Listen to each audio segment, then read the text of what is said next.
passagem. 1 Reis, capítulo 18, versos 41 a 45.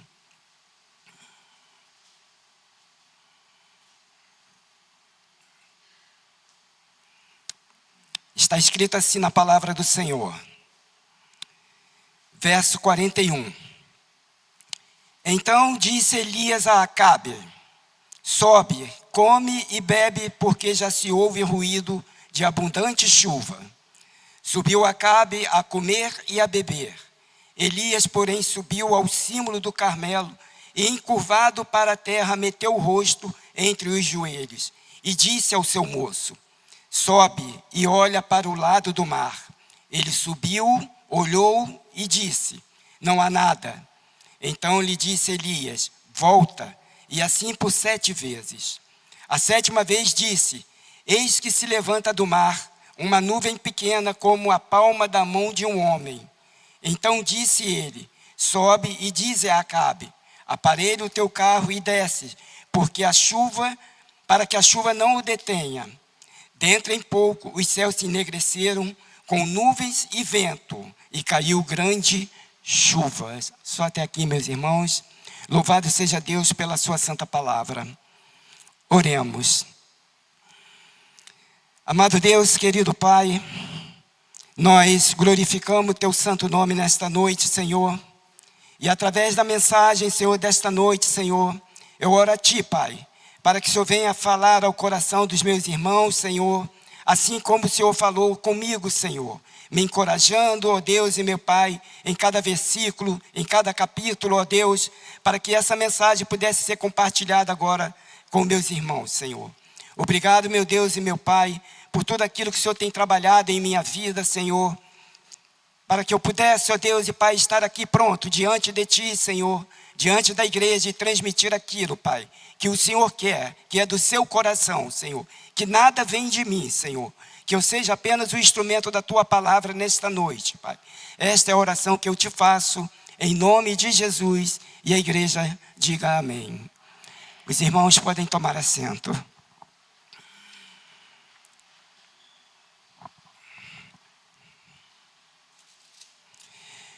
Meus irmãos, esse texto que nós acabamos de ler, ele é um texto muito conhecido da Bíblia. A chuva na Bíblia, meus irmãos, simboliza a bênção, a provisão e o cuidado de Deus para com todo o seu povo. E a Bíblia nos revela que Deus quer derramar bênçãos sobre nós em forma de chuva. E a mensagem que eu compartilho com os irmãos nesta noite fala sobre as bênçãos de Deus e como podemos viver e receber essas bênçãos. É uma palavra que me encorajou muito e que também irá encorajar os irmãos nesta noite. Amém, meus irmãos?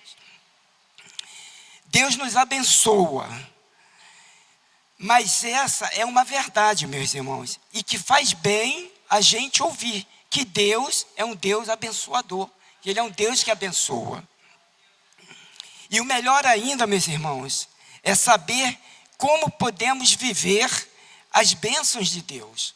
Não basta só Deus abençoar, é como podemos viver essas bênçãos do Senhor. E o texto aqui, meus irmãos, nos dá um ensino a respeito. E a leitura que nós fizemos é uma parte da história que já vinha se desenrolando. Ela fala de Elias, profeta de Deus, na época em que reinava o rei Acabe. Naqueles dias, meus irmãos, havia uma extrema fome, porque por um período de 3 anos e meio não houve chuva. Os irmãos fazem ideia do que é isso? 3 anos e meio sem chuva. E vocês sabem o que isso significa, meus irmãos? Significa que sem chuva não há o que se plantar e não há o que se colher. Há uma escassez, né?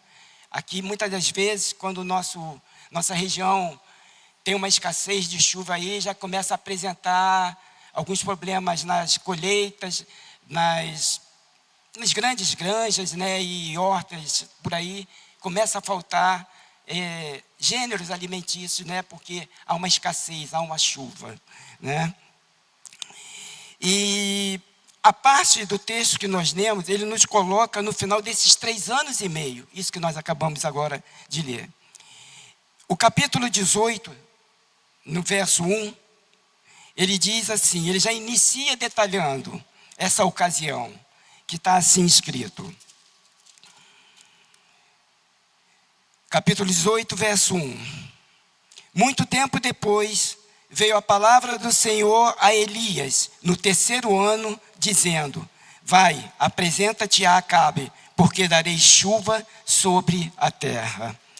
E agora, indo para o final, lá do capítulo 18, lá no verso 45, ele diz assim: dentro em pouco, os céus se enegreceram com nuvens e vento, e caiu grande chuva. Vamos ver agora, meus irmãos, sobre esta questão de como podemos receber as bênçãos de Deus. Mas antes, meus irmãos, tem um porém. Deus não brinca de abençoar. Vou repetir. Deus não brinca de abençoar. E não é assim que as coisas funcionam no reino de Deus. Existem princípios. Deus trabalha com princípio, meus irmãos. Não tem outra forma. Princípio esses, meus irmãos, que Ele mesmo estabeleceu com leis para todos nós. E eu faço uma pergunta aos irmãos nessa noite. Quantos aqui querem receber a bênção de Deus? Eu também quero. Eu também quero. Pois bem, para termos a bênção de Deus sobre nós, também existem algumas condições. E quais são essas condições, meus irmãos? E eu quero trazer algumas que eu separei aqui, e eu quero trazer as primeiras condições para os irmãos, para nós termos e recebermos essa bênção de Deus. E a primeira delas, não ter o coração dividido. O coração dividido, meus irmãos, ele impossibilita a bênção de Deus sobre a nossa vida. Vejamos agora, nesse mesmo capítulo, agora no verso 21, o que diz. Aqui está dizendo que o povo estava dividido entre Deus e Baal. Vamos ver o verso 21. Diz assim, verso 21. Então Elias se achegou a todo o povo e disse: até quando cocheareis entre 2 pensamentos? Se o Senhor é Deus, segui-o. Se é Baal, segui-o. Porém o povo nada lhe respondeu. E sabe por que o povo não respondeu, meus irmãos? Ficaram em silêncio. Como diz aí na nossa linguagem de hoje, ficaram em cima do muro, porque o coração desse povo estava dividido. Agora vocês podem abrir suas Bíblias também em Mateus, e eu vou explicar a vocês, através desse versículo, porque nós não podemos ter o nosso coração dividido. Diz assim Mateus 6, verso 24. Mateus 6, 24. Diz assim: ninguém pode servir a 2 senhores, porque ou há de aborrecer-se de um e amar ao outro, ou devotará a um e desprezará ao outro. Não podeis servir a Deus e às riquezas.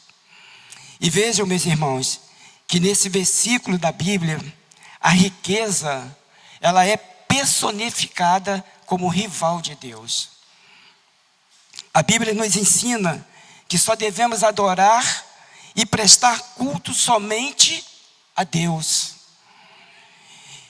E o primeiro dos 10 mandamentos, ele já estabelece isso, lá em Êxodo 1, os irmãos não precisam acompanhar, basta anotar, onde diz o que no primeiro mandamento? Não terás outros deuses além de mim. Vamos ver o que Jesus nos ensinou em Mateus 6,33. Você está em Mateus 6,24, agora o verso 33. Ele diz assim: buscais, pois, em primeiro lugar o seu reino e a sua justiça, e todas estas coisas vos serão acrescentadas. Preste bem atenção, meus irmãos, numa coisa. Para termos as bênçãos de Deus sobre as nossas vidas, temos que eliminar tudo aquilo que pode dividir o nosso coração. Não é afastar, meus irmãos, é eliminar. Eu posso pegar esse pedestal, mover para a direita ou para a esquerda, trazer mais próximo. Eu eliminei ele? Não, né? Eu tenho que pegar ele, tirar daqui, pedir para alguém dar um destino, aí eu vou eliminar. Então, o que nós temos que fazer é que tudo aquilo que divide o nosso coração, ele tem que ser eliminado. Amém, meus irmãos? Vamos ler o que diz o verso 40 do capítulo 18 de 1 Reis, onde eu pedi para que os irmãos deixassem suas Bíblias abertas, para podermos visitar outros versículos. Versículo 40, disse-lhe Elias: lançai mão dos profetas de Baal, que nenhum deles escape. Lançaram mão deles, e Elias o fez descer ao ribeiro de Quisson, e ali os matou. O profeta Elias, meus irmãos, ele eliminou os profetas de Baal, e eliminou aquilo que dividia, naquela época o quê? O coração do povo. E para termos a bênção de Deus sobre nossas vidas, meus irmãos, precisamos eliminar tudo aquilo que está dividindo o nosso coração. E cada um de nós, aqui nesta noite, sabemos o que precisamos eliminar no nosso coração. Se você examinar bem o seu coração, você sabe aquilo que está dividindo o seu coração. Portanto, meus irmãos, para vivermos a bênção de Deus, o nosso coração não pode estar dividido. Ou você é inteiro de Deus, ou não é nada de Deus. Se queremos as bênçãos de Deus sobre as nossas vidas, não podemos dividir de maneira alguma o nosso coração. Não podemos ter esse coração dividido. A segunda condição, meus irmãos, é enfrentar os desafios e vencê-los. Vimos agora nos textos anteriores que o povo estava o quê? Com o coração dividido, porque não decidia se adorava a Deus ou se adorava a quem? Baal. Em Deus, um Deus que eles mesmos, no caso Baal, um Deus que eles mesmos criaram para si. Elias teve um desafio, meus irmãos, um desafio muito grande. Ele teve que enfrentar 450 profetas de Baal e outros 400 profetas de uma deusa babilônica. Vamos ver o que está no verso 19.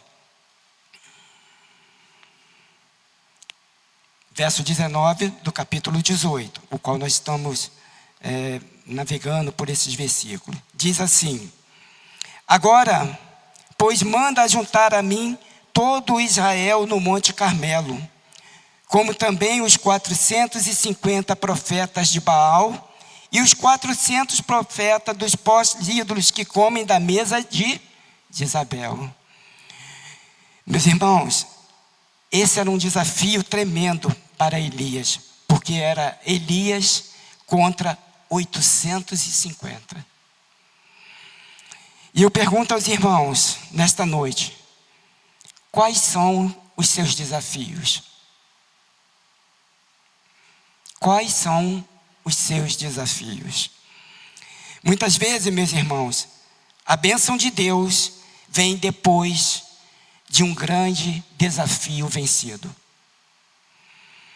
Tem gente que quer a bênção sem esforço, sem luta, sem oração. Porém, a verdade, meus irmãos, é que as bênçãos de Deus e aquelas que Ele tem para você, elas podem estar depois de você vencer os seus desafios.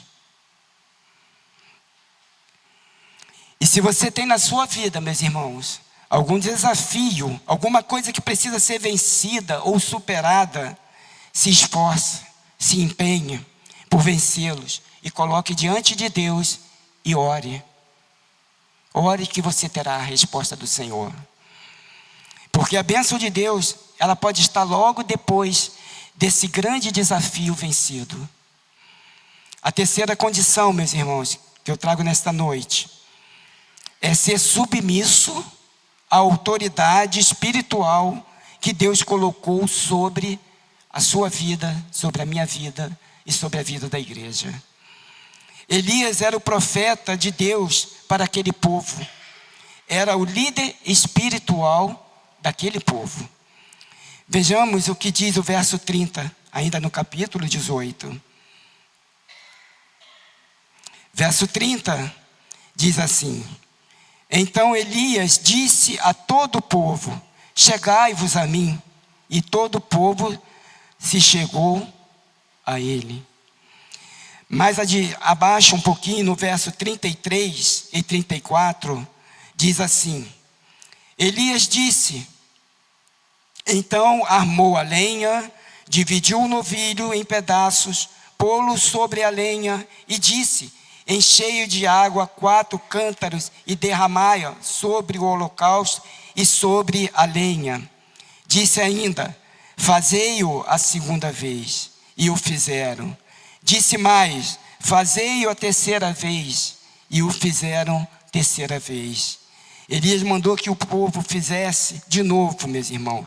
E eles fizeram conforme Elias orientava. Sabe o que isso significa, meus irmãos? Isso significa submissão à autoridade espiritual. Será que somos submissos à orientação do nosso pastor? Será que somos submissos à autoridade do nosso pastor? Jesus Cristo é o nosso supremo pastor. Amém, meus irmãos? Em João, capítulo 10, versos 11 e 27. Se quiserem só anotar, eu prossigo com a leitura. João 10, 27, 10, versículo 11 e 27. Diz assim a palavra do Senhor: Eu sou o bom pastor. O bom pastor dará vida pelas ovelhas. As minhas ovelhas ouvem a minha voz e eu as conheço e elas me seguem. Isso tem a ver, meus irmãos, com a bênção de Deus sobre a nossa vida. Amém? A Bíblia, ela faz uma analogia interessante, meus irmãos. Ela fala de ovelha, pastor e lobo. Ovelha, pastor e lobo. O lobo, meus irmãos, ele representa o inimigo que quer pegar as ovelhas. Quando a ovelha está no aprisco, ela está sobre os olhos do pastor. Está junto das outras ovelhas, ela está em segurança. Mas quando o lobo vê que a ovelha está meio distraída, não consegue seguir o comando do seu pastor, não chega para o aprisco, o lobo percebe e encosta nessa ovelha. Pergunta aos irmãos: quem é a autoridade espiritual sobre a sua vida? É Jesus Cristo ou você está na insubmissão? Hoje em dia, meus irmãos, me desculpe aqui o termo, sem querer ofender a congregação e aos irmãos, mas hoje em dia tem muitos crentes que são do tipo avião. Sabem por quê, meus irmãos? Eles vivem voando de igreja em igreja. Cada domingo ele pousa numa igreja. Isso é verdade, meus irmãos. E às vezes dói a verdade. Tem crente que parece avião. Cada domingo está pousando numa igreja. E, além disso, ele fica procurando cultos diferentes. Esse domingo eu vou no culto daquela igreja X. No outro domingo é onde tem um pastor mais animado, desses que falam bonito, vestem aquelas roupas que eu não preciso aqui estar discriminando aqui qual é o tipo da roupa, todo empolgante e famoso. O diabo percebe, meus irmãos, quem é que está voando. Em vez de andar submisso à orientação do pastor supremo, que é Jesus Cristo. Amém, meus irmãos? E hoje em dia também tem uma onda muito perigosa. Opinião minha, pessoal, que são os cultos online. É culto pelo Facebook, é culto pelo YouTube. O crente acha, porque tem esses cultos sendo transmitidos, e esse nosso está sendo transmitido, acha que não precisa mais vir à igreja. A igreja não é mais necessária. Ele acha que a igreja não é mais importante. Eu sou a favor desses cultos sim, meus irmãos. Somente para aquelas pessoas que estão impossibilitadas de se locomover por uma questão de saúde, por estarem passando por alguma enfermidade ou doença que o impeçam de estarem aqui na casa do Senhor. Meus irmãos, a igreja é um corpo composto por membros. A igreja é um corpo composto por membros. E eu faço uma pergunta: vocês já viram um membro sobreviver fora do corpo? Se eu tirar a minha cabeça do meu tronco sobrevive? A minha cabeça sobrevive? Não, né, meus irmãos? Como membros, nós temos que estar junto um dos outros para ter e para poder viver uma vida em comunhão, uma vida com a igreja, uma vida com os membros, meus irmãos. Por isso, meus irmãos, querem a bênção de Deus sobre a sua vida? Sejam submissos. Primeiramente, as orientações do pastor supremo, que é Jesus Cristo, o Senhor Jesus. Depois, sejam submissos às orientações do pastor da sua igreja local, o seu líder espiritual. O pastor desta igreja, ele é o nosso líder espiritual aqui na igreja. Nós devemos estar submissos às orientações deste homem, que está aqui no altar, que está aqui para liderar, que está aqui para acolher as ovelhas. Nós temos que ser submissos a esse homem que foi escolhido por Deus para estar à frente das ovelhas. Amém, meus irmãos?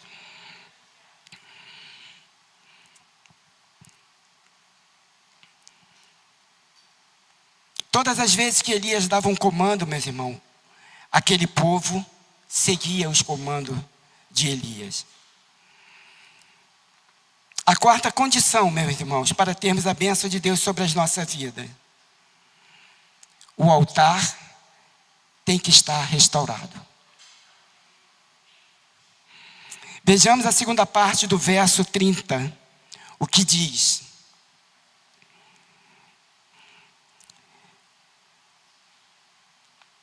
Verso 30, o finalzinho dele, diz assim: Elias restaurou o altar do Senhor que estava em ruínas. O altar aqui, meus irmãos, era um monte de pedras postas umas sobre as outras, que tinham sido derrubadas e espalhadas. O altar, meus irmãos, era o lugar do sacrifício. Nos dias do Velho Testamento, o culto a Deus consistia no sacrifício de um animal inocente que morria sobre o altar. E essa, meus irmãos, era a mensagem que faria o Filho de Deus mais tarde. A cruz, meus irmãos, Foi o altar onde Jesus se ofereceu em sacrifício por nossa salvação. O profeta Elias se pôs a restaurar o altar, meus irmãos. Isto é, a reconstruir e a limpar onde estava o quê? Sujo. Aquelas pedras daquele altar, meus irmãos, agora, aquele altar é a nossa vida. O Espírito Santo te pergunta nesta noite, meus irmãos, o que está fora de lugar na sua vida? Faça uma reflexão. O que está fora de lugar na sua vida? De que sujeira de pecado a sua vida precisa ser limpa nesta noite? Meus irmãos, o altar deve estar limpo e arrumado. Vejamos o que diz em Mateus capítulo 12. Apenas os versículos 43, 44 e 45. Nós vamos entender por que o altar ele tem que estar limpo. Diz assim Mateus capítulo 12, começar pelo verso 43. Quando o espírito imundo sai do homem, anda por lugares áridos procurando repouso, porém não encontra. Por isso diz: voltarei para minha casa de onde saí. E tendo voltado, a encontra vazia, varrida e ornamentada. Então vai e leva consigo outros 7 espíritos piores do que ele, e entrando habitam ali. E o último estado daquele homem torna-se pior do que o primeiro. Sabe o que isso significa, meus irmãos? Que ter o altar restaurado e limpo é importante. A vida limpa e arrumada também é importante. Mas o coração tem que estar ocupado. Não pode ficar vazio. Em outras palavras, meus irmãos, tem que ter sacrifício sobre o altar. E aí vem uma outra pergunta, meus irmãos.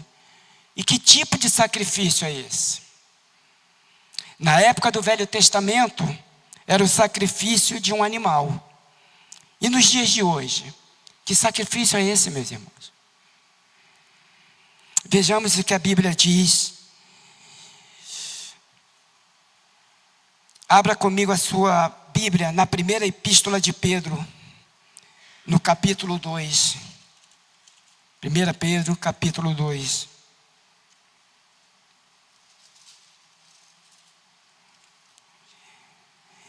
Diz assim: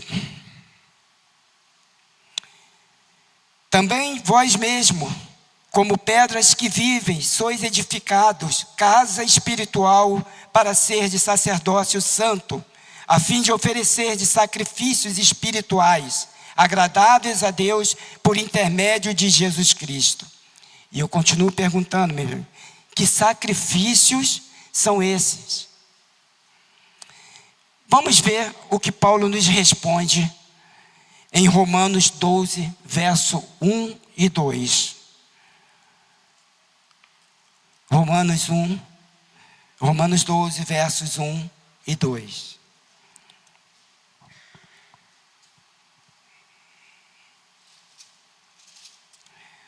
Olha o que diz Romanos 12, verso 1 e 2. Rogo-vos, pois, irmãos, pelas misericórdias de Deus, que apresenteis vosso corpo como sacrifício vivo, santo e agradável a Deus, que é o vosso culto racional.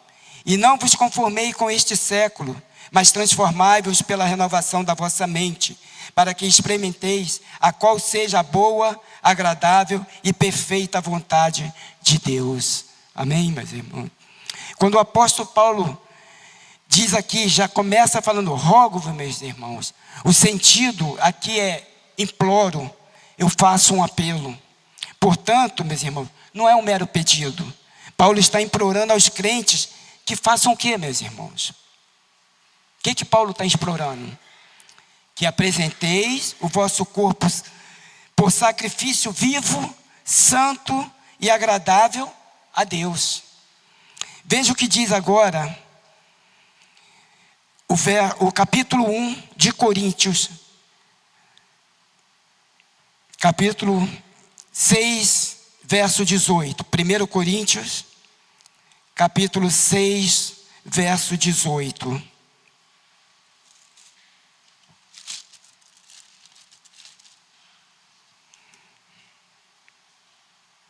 Diz assim a palavra do Senhor: fugir da impureza.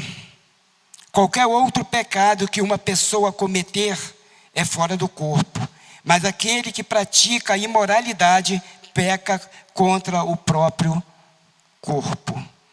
Pode ser que em algumas versões, meus irmãos, da Bíblia, você encontre a palavra prostituição, fornicação, seja qual for a palavra, o sentido é esse, meus irmãos: impureza. E o que é impureza, meus irmãos? Impureza é o sexo entre pessoas solteiras, é o sexo entre pessoas casadas com pessoas fora do casamento, é a homossexualidade e a pedofilia. Toda atividade sexual ilícita está incluída nesta palavra, impureza. E a palavra de Deus está dizendo para todos nós, crentes, nesta noite: fujam da impureza, fujam da imoralidade. E por que fugir, meus irmãos? Porque nenhum outro pecado atinge o corpo como este atinge. A Bíblia diz, meus irmãos, que o nosso corpo é templo e morada do Espírito Santo. Amém, meus irmãos? Tem muitos crentes que estão vivendo com um pé na igreja e outro no mundo. No domingo louva a Deus, levanta as mãos, canta louvores, e depois na semana, meus irmãos, vive um evangelho frouxo, flertando com o pecado. Tomem muito cuidado com isso, meus irmãos, e arrependam-se. Uma vida cheia de impureza, meus irmãos, é um insulto a Deus. Uma vida cheia de impureza é um insulto a Deus, meus irmãos. Ninguém deve desafiar a Deus. Ninguém. Então, meus irmãos, qual é o sacrifício que temos que colocar no altar? É o meu corpo, é o seu corpo, é o nosso corpo. Amém, meus irmãos? Jesus falou que a carne é fraca, mas a Bíblia manda fugir da impureza. O nosso corpo é templo do Espírito Santo, é sacrifício vivo, santo e agradável a Deus. Amém, meus irmãos? Nós vamos agora cantarmos, louvarmos ao Senhor, e no final desse louvor eu finalizo despedindo a igreja conforme a palavra de Deus. Amém, meus irmãos? Pedir ajuda aqui aos nossos irmãos.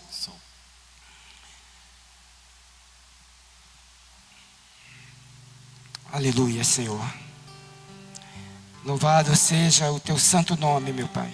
Obrigado, meu Deus, por essa palavra. Obrigado, Pai. Que o Senhor te abençoe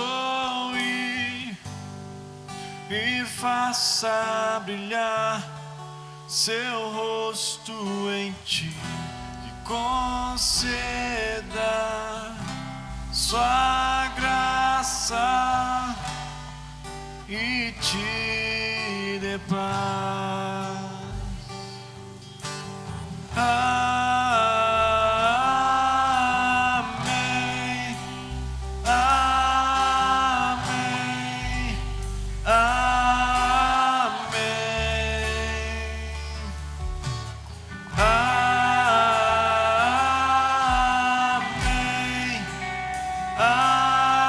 amém, amém, amém. Que o Senhor te abençoe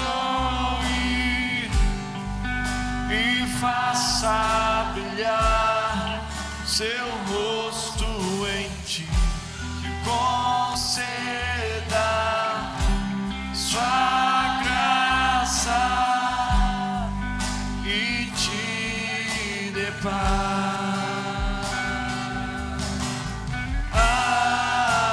Vamos ficar de pé, meus irmãos. Vamos louvar ao Senhor. Amém.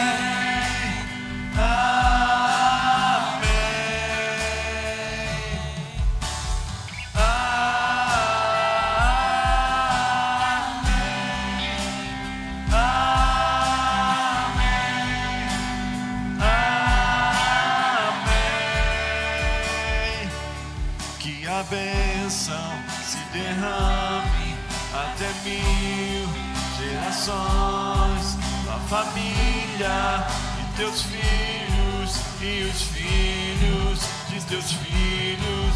Que a bênção se derrame até 1000 gerações, a família e teus filhos e os filhos de teus filhos. Que a bênção se derrame até 1000 gerações, da família, teus filhos e os filhos, teus filhos.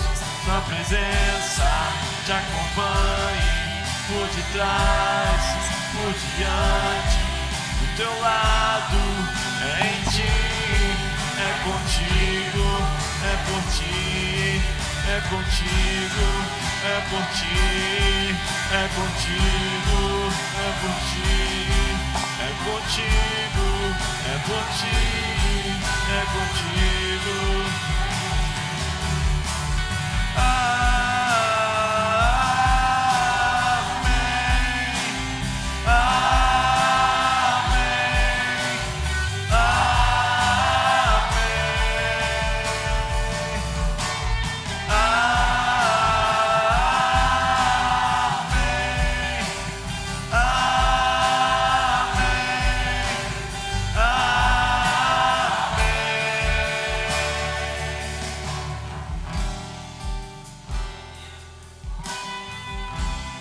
Aleluia, Senhor. Se queremos a bênção de Deus sobre as nossas vidas, meus irmãos, temos que nos mantermos limpos e o nosso corpo apresentado em constante sacrifício a Deus. E assim, podemos receber e vivermos a bênção de Deus sobre as nossas vidas. Amém, meus irmãos? Que o Senhor possa abençoar a vida de cada um dos irmãos nesta noite. Que vocês possam entender que o nosso coração, ele não pode estar dividido. Nós temos que buscar em primeiro lugar o seu reino, e todas as demais coisas serão acrescentadas sobre as nossas vidas. Que Deus possa levar agora todos em paz e em segurança para os seus lares, e que possamos estar aqui de volta na quarta-feira, no nosso culto de oração. Que Deus abençoe a vida de cada um dos irmãos. Amém? Vamos louvar ao Senhor. Amém.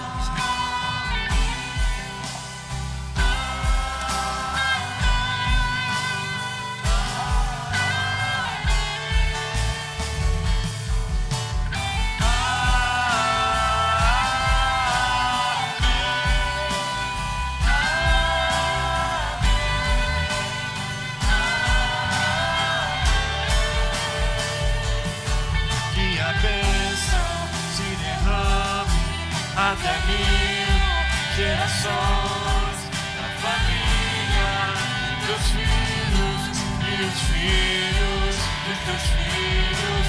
Que a bênção se derrame até 1000 gerações, da família e teus filhos e os filhos dos teus filhos. Que a bênção se derrame até 1000 gerações, família, teus filhos e os filhos dos teus filhos. presença te acompanhe por detrás, por diante, do teu lado, é em ti, é contigo, é por ti, é contigo, é por ti, é contigo, é por ti, é contigo, é por ti, é contigo, é por ti.